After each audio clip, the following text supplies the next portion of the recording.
Yeah, I mean, that kind of experience informs so much of why I believe that we should be pursuing gospel-centered justice in the world, but also the fact that loving our neighbor in all of its different forms should be costly, right? I'm obviously I mentioned my husband are church planters. I'm a Christian.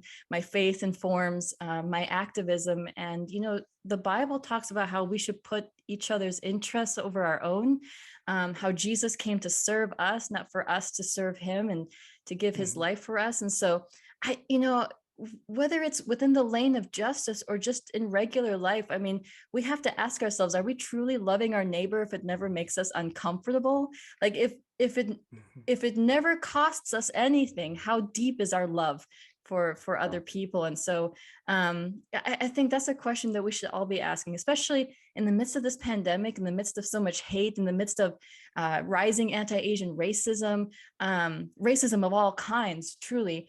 How can we use our own bodies, our resources, our lives as a shield to care and protect the vulnerable? And at the very least, because I think we've all now seen those viral videos of Asian women getting punched and kicked on the streets, Mhm.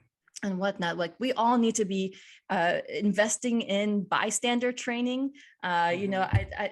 I don't think that the church, like, churches should put money into that. Organizations should put money in that for their people, for their staff to be trained in Mm. bystander training, and also just being willing to put yourself out there, to raise your voice no matter the cost, and just say, hey, I refuse to stay silent. I'm going to bear witness to this.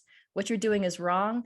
um, Yeah. you don't have to have it all figured out, but just do something, right, for the sake of your neighbor, and suffer the cost. Yeah. Can Yeah.